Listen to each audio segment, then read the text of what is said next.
Thanks for tuning into the Northern Miner here at the Precious Metals Summit in Beaver Creek, Colorado.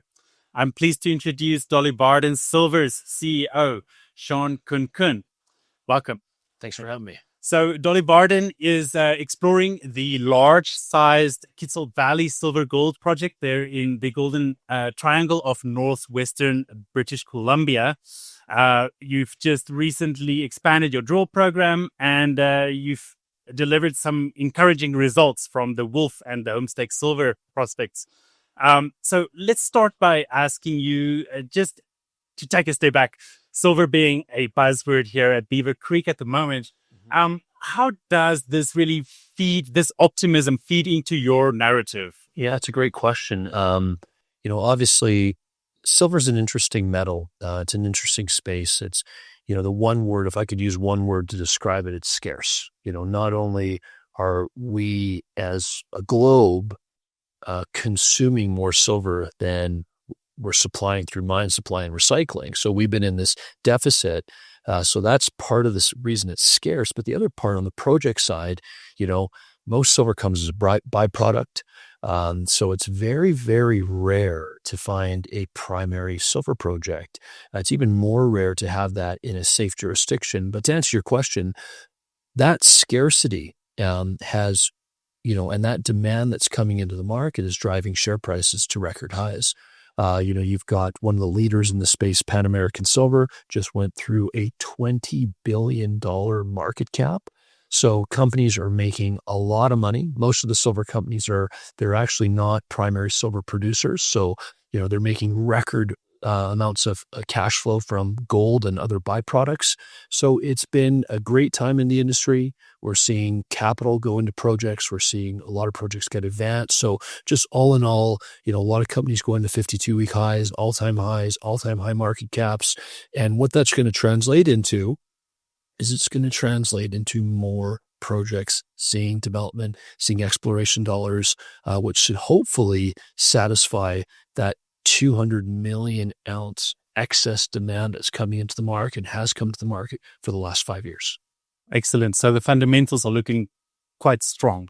Well, I'm concerned as somebody who is in the silver industry from the standpoint of I don't see where the future supply is coming from.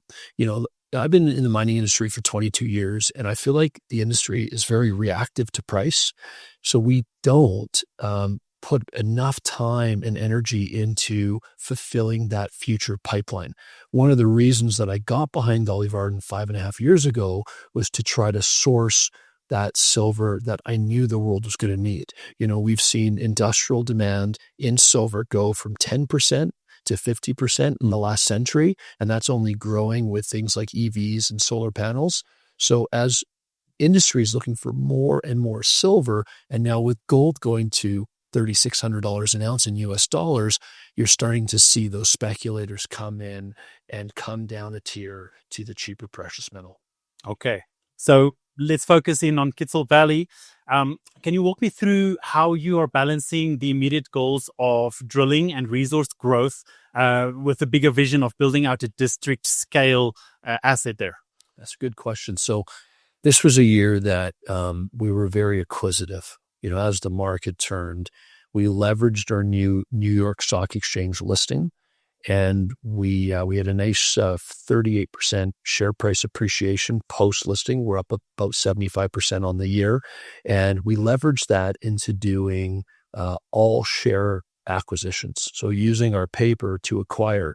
So we went from 15,000 hectares of ground to 100. So in terms of consolidating the Jurassic Age Hazelton Formation that is hosting the big deposits in the Golden Triangle, we've got ourselves 100,000 hectares of prime real estate just south of Brucejack.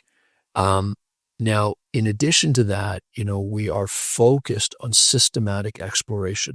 So we're razor focused on the original core claims of the company. So despite going out and bringing this ground into the company, we're focused our drilling efforts on Wolf. So Wolf is a primary silver deposit. We just put out 1,422 grams of silver over 21 meters. It's the best drill hole in the project's history, and this project has over a 100-year history. That's quite a feat. So our goal at Wolf is we want to bring Wolf, and we want to include it into our 43-101, our mineral resource estimate. Okay, so what I envision is by Q1, we'll incorporate the new ounces we just discovered at Wolf. So in terms of strategy and balancing the inventorying of ounces, so taking the 64 million ounces that we have at the Kitsault Valley and incorporating these new ounces that we're finding at Wolf. In addition, we're doing that same systematic step-out work up at the Homestake deposit, where we've got 1 million ounces of gold that complements the 20 million ounces of silver. And so it's a balance of what I would describe as de-risking. So, in exploration, you've got your inferred category, you've got your measured indicated category. As you do tighter space drilling, it increases our confidence and it helps us make a decision to move the project into production. So we're doing that de-risking exercise at the projects, both at Wolf and at Homestake, but we're also focused on expansion and extension. And the biggest reward for shareholders is the discovery-oriented drilling. So when we're going into areas that have seen little work, places like Musketeer, like Moose, like Chance, also the Big Bulk, and drilling some high-risk, high-reward drill holes. So it's the old axiom of creating value through the drill bit. It's really the thing that works best for you. Well, that and the accretive acquisitions. Yeah. So, we've now have 5 of the most storied, historic, high-grade silver mines in BC's Golden Triangle. So I think we've done a nice, elegant way to balance M&A and exploration. And that's really been the reason why the company has grown from 20 million 5 years ago. It's now got about a $500 million valuation. Nice. Yeah. So how would you characterize your thinking in terms of perhaps bringing on a partner eventually in a joint venture, or how do you see perhaps the logical development down the line? Yeah, so that's a great question. When I first looked at the area, the assets that we own today, we just had a sliver of grounds, a mere 7,000 hectares. Today we have 100,000.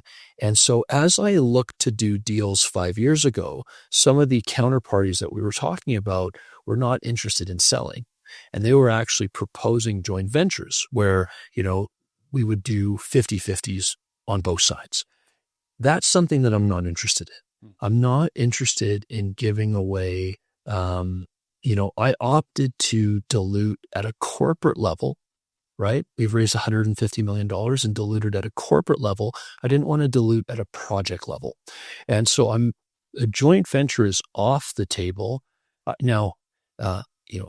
They traded Wayne Gretzky in his prime from the Edmonton Oilers. And so I can't say that no deal is possible because, with the right terms, we'd be open to it with the right partner. But I would say, 99% chance we're not interested. What I'd actually like to do with the company, I reference Pan American and, I study Coeur and Hecla. I would like to try to grow Dolly Varden into one of those top 10 primary silver producers. That's where I'd like to see the company evolve and go. Now, if that means we are a pipeline project within a larger entity, maybe that's the way that we realize that goal. Or if we leverage what we have to build one of those companies ourselves. So either direction. And the questions that we ask ourselves at the board level is, is this accretive? Is this, what's the ROI for our shareholders? That's the prime, that, and obviously, our stakeholders or the local communities, the governments. But, it's really all about what is the best ROI for our shareholders. Okay. So looking at your plans over the next 6 to 12 months, what are the key catalysts that you're working towards? So on the drilling side, you referenced the 55,000 meter drill programs. We have 5 rigs turning. So we're going to be presented with a lot of data, getting that data out to market, like the drill holes that have taken our share price to a 14-year high. So we want to continue to put out that data as it comes in. So the catalyst will be drill results. Then we'll study that information and we'll put it into a new MRE, right? So in Q1, we'll have a new resource estimate that will incorporate 196,000 meters of drilling that we've done over the last few years.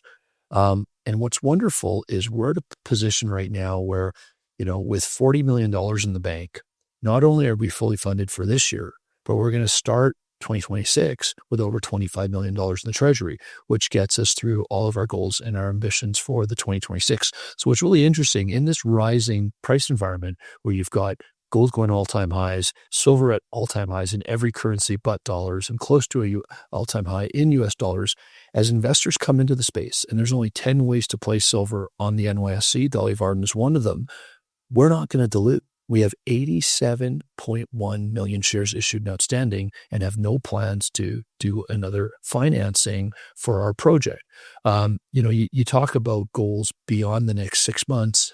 Look, I want to see this company in the future, and whether that's 24 months, 36 months, I want to be here with you in future years and talk about a company that has production, that has a development pipeline, that continues to explore, that takes some of the assets that we buy and creates marketable securities for our shareholders. So that's the ultimate vision of the company. I think the world needs another silver company. We had 13 when I was here this time last year. Today, there's only 10 because of the 3 acquisitions. I would like to see new entries into the space, not less. Okay. It's a very good goal to have. How would you say is the remaining consolidation potential in the region?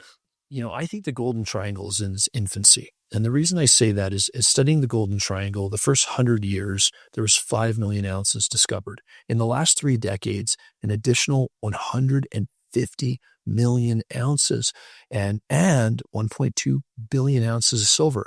And the why is you've got certainty with First Nations, you've got exceptional infrastructure, you've got glaciers receding, and you have metal prices at an incentive price to explore and develop. So I want to continue advancing our projects. I want to continue drilling. I want to continue acquiring. And not everybody is as fortunate as Dolly Varden in terms of our share price, our price performance. There are companies in the district that are having some struggles, and I want to try to find solutions for the district. So we are monitoring successes, but also companies that are struggling.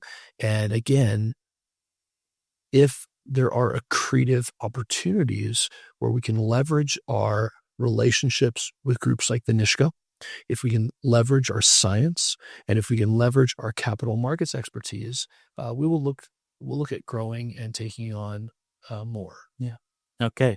So what are the top 3 things you would like investors to take away from our conversation? Well, look, I want you to judge us on our past. We got into an environment where the silver price went from $18 to $11.50, and we navigated that tough environment. And every year, our share price went higher, our market cap grew. We enhanced the mineral inventory through acquisitions and through drilling. So I would say, number 1, takeaway, judge us on our track record of success. Number 2, appreciate the uniqueness. Like silver is a small market, as I mentioned, but what makes Dolly a standout in my perspective is it really represents the future of silver in Canada. So recognize the where. The where is important. So it's the history, it's the where, and then the final thing is you're got a company here where we've got a director on the board that was employee number 5 at Coeur d'Alene. You got a director on the board that was a founder of K92. You've got directors who, were at Newmont trying to identify tier 1 assets and did that for 10 years. You've got other directors that have had sales of big, so you've got a group of professionals that have experience, that have shareholders. Like our philosophy is we have our shareholders here, then we've got the board, and then we've got management down here. I'm working for the board who's responsible. That's our philosophy. So it's people are everything in this industry. And I think that it's the talented geologists and mining engineers and capital markets professionals that I've got working to make this a great company. So people, the place, and our history. Excellent. Well, there you heard it from Sean Kunkun, the CEO of Dolly Varden Silver. Thanks very much for being here. Thank you for having me.